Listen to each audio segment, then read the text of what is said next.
At 71 years old, you're still healthy, but is your body already starting to retreat quietly without you noticing? Do you know the small signs that predict how many more healthy years you have left? Have you ever realized that your body begins to retreat not with pain, but with very subtle, quiet signals? If you know how to observe them, they can almost predict how much longer you have to live.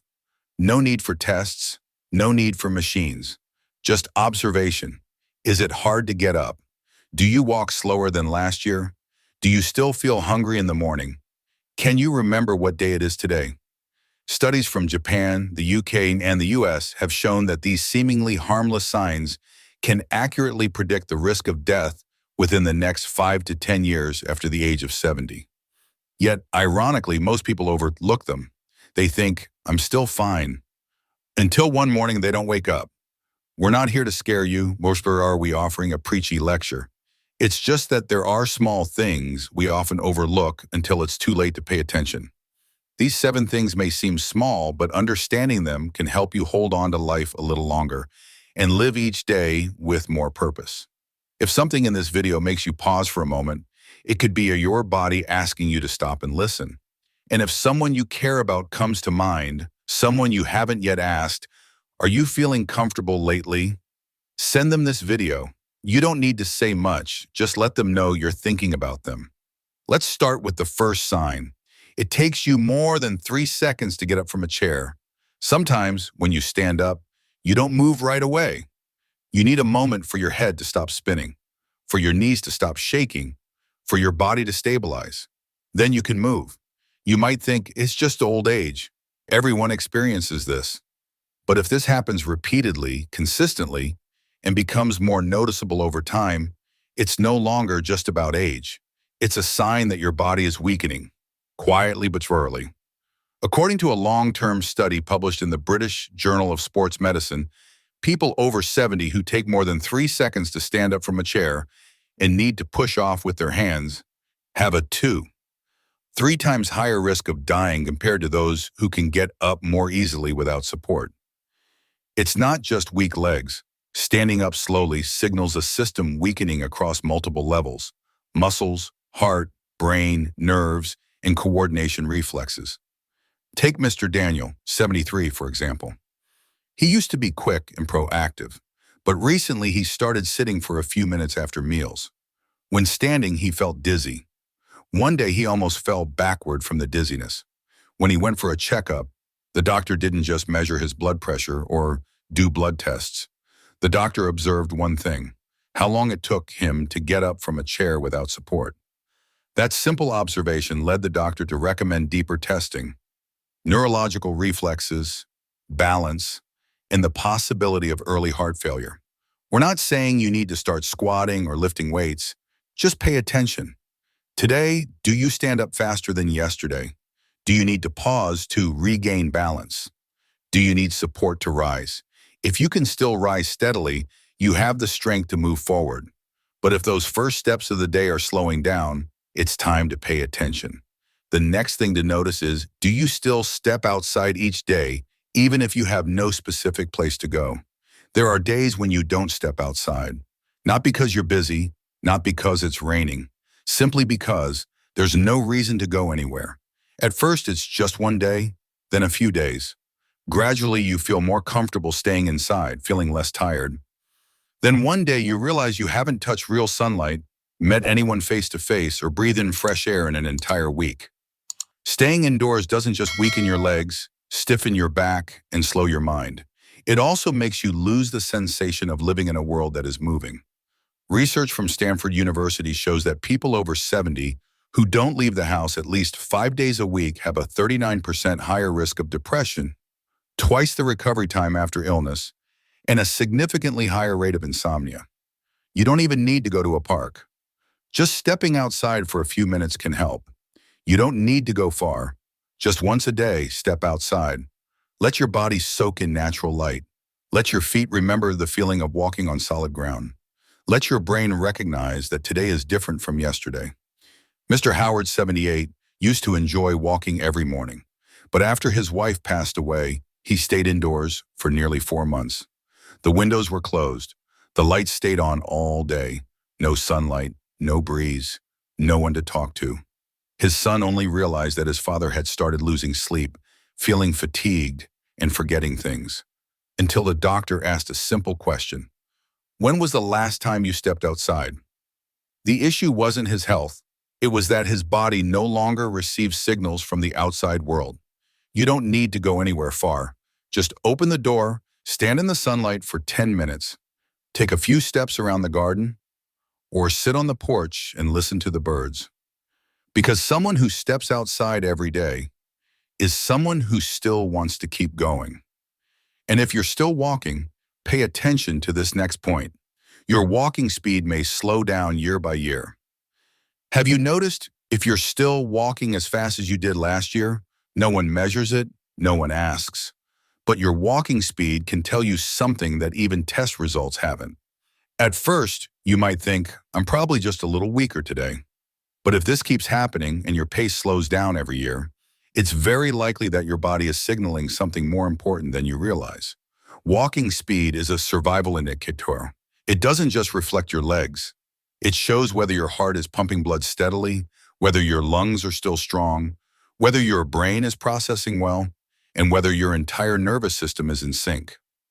According to a large-scale study from JAMA Network Open, elderly individuals who walk slower than 0.8 meters per second have a 44% higher risk of dying within 5 years compared to peers of the same age who maintain a steady walking pace. This number won't show up on test results. It shows up every day, the path you walk. Mr. Paul, 74, used to walk 30 minutes every morning. But in the past year, he's started returning home earlier and stopping more often. At first, he thought it was because of the wind or fatigue. But then his daughter noticed that he no longer completed the same route. The doctor checked and discovered early signs of heart failure. Not severe enough to require hospitalization, but if left unchecked, it could lead to an unexpected fall from which he might not recover. You don't need a smartwatch. Just pay attention. Do you still walk steadily? Do you feel short of breath when walking uphill? Do you stop in the middle of a walk for no reason? If so, don't ignore it. The way you walk each day is a silent measure of your remaining years. The next thing we want you to notice is whether you still feel genuinely hungry in the morning or if everything has started to fade away. There are mornings when you wake up and don't know what to do first. You don't want to eat. You don't want to make tea. You don't feel hungry. You don't feel happy. It seems normal. But for people over 70, losing the desire to eat breakfast is a sign that the body is trying to tell you something important. The feeling of not being hungry isn't just about not feeling like eating. It can indicate that the hypothalamus, the part of the brain that controls hormones, biological clocks, and metabolism, is starting to go off track. And once that center slips, other organs begin to slow down as well. According to research from the Japan Geriatric Society, people over 70 who lose their appetite at least 3 times a week have a 5 times higher risk of malnutrition and a 40% higher risk of memory decline. Mrs. Jones, 75, lived alone after her husband passed away. Once someone who loved cooking, she started becoming lazy about preparing breakfast. Over time, she stopped feeling like eating altogether. If you're noticing a loss of appetite, it's not just something to overlook. It could be a sign that your body needs more than just a meal. It needs attention and care.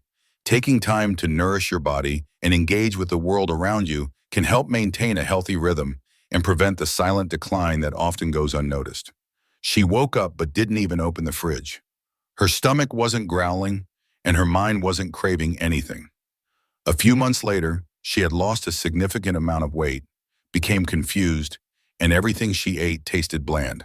When she went for a checkup, the doctor asked one simple question: "Did you feel hungry this morning?"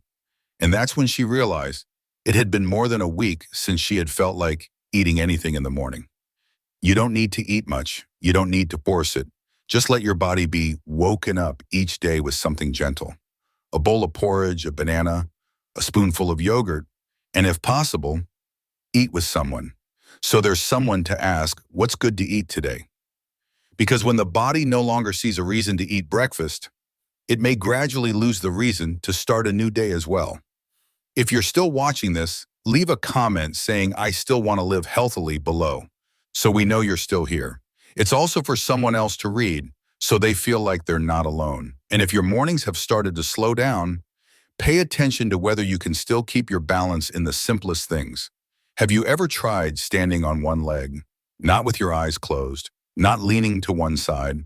Just stand straight, gently resting your hands on each side, and lift one leg off the ground. 10 seconds. It's short, but many people over 70 can't do it. Some might laugh and say, "I don't need to do that to live." But in reality, the ability to maintain balance is a crucial survival indicator, in the most literal sense. When you can't keep your balance, it means your muscles, nerves, brain, eyes, and reflexes aren't working in sync. And when those systems are out of sync, the risk of falling, breaking bones, pneumonia from lying down too long, or having a stroke increases exponentially. According to a study of over 1,700 older adults published in the British Journal of Sports Medicine, those who can't maintain balance on one leg for at least 10 seconds have an 84% higher risk of dying within the next 7 years. That number may sound harsh, but it's not a sports test. It's a simple test to see if you're steady enough to handle an unexpected slip. Mr. Mark, 72, was still healthy and walked regularly. But when the doctor asked him to try standing on one leg, he could only manage 4 seconds before wobbling. A month later, he fell in the bathroom and broke his femur. Although the surgery was successful, he never regained his ability to stand on his own. Maintaining balance doesn't take much time. Just try every day for a few seconds. Stand near a wall or a chair, lift one leg, while brushing your teeth, while waiting for the water to boil, while listening to the morning news. If you find you can't do it yet, don't worry, just start. And if you're still listening, maybe it's not just about watching to pass the time. You're looking at yourself or someone you love. If something in this video made you pause, follow the channel or leave a comment below. I'm still here. Sometimes just a like or a comment is enough to remind someone they're not fading away alone. And if maintaining balance becomes harder each day, pay attention to one more thing. Is your sleep still deep and regular? There are nights when you lie in bed for a long time without being able to sleep. Or you sleep but wake up in the middle of the night staring at the clock at 3 a.m. You try to lie back down, but your mind keeps racing, your eyes wide open, and before you know it, the sun is up. It may seem normal, but for those over 70, sleep is no longer just a habit. It's a vital health indicator. Because that's when the brain filters out toxins, the heart gets a break, and the immune system gets recharged. If you sleep little, sleep restlessly, or wake up early but still feel tired, it means your body is out of sync and no longer has enough time to recover like before. According to a study from Harvard Medical School, older adults who sleep less than 6 hours each night or have fragmented sleep are at a 42% higher risk of death within the next 5 years. It's not insomnia, it's the lack of deep sleep, the kind your body needs to repair itself. Take Mr. Brian, for example. He's 75 and used to sleep soundly. But lately he wakes up in the middle of the night, gets up earlier than usual, feels mentally foggy, and wakes up every morning feeling like he's not fully restored. After visiting his doctor, no clear illness was found, but when they measured his biological rhythms, they discovered his sleep was severely disrupted, an early warning sign of neurological decline. You don't need sleeping pills to fix this.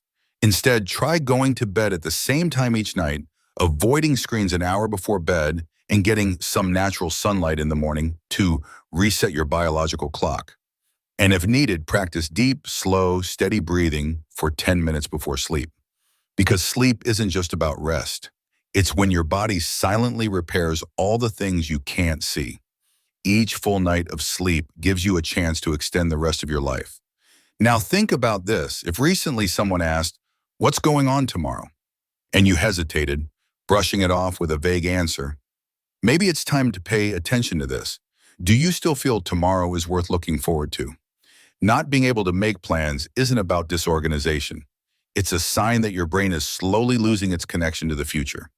You used to plan for tomorrow, nothing major, just things like going to the market, calling a friend, doing laundry, or trying a new recipe. But over time, those what to do tomorrow thoughts start to fade, not because you've forgotten, but because you no longer see the need. It's not laziness. It's a state where your brain stops being sensitive to the near future. You stop making predictions. You stop feeling that anything is worth waiting for. And you stop actively creating a tomorrow. A study from the University of Bordeaux in France found that older adults who lose the ability to make short-term plans are 3 times more likely to experience a decline in the prefrontal cortex, which leads to a higher risk of depression, neurodegeneration, and loss of independence. Take Mrs. Ruth, 78. She used to have a clear picture of her week ahead. But recently, when her daughter asked, "What are you planning to do tomorrow?" Mrs. Ruth paused for a moment and replied, "Probably just like today, dear." A simple answer, but her daughter later shared, "At that moment, I felt like my mom was fading out of time."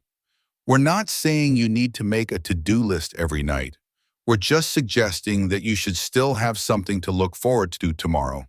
A small task, a new cup of tea, a fresh outfit, a person to call, something to do slowly.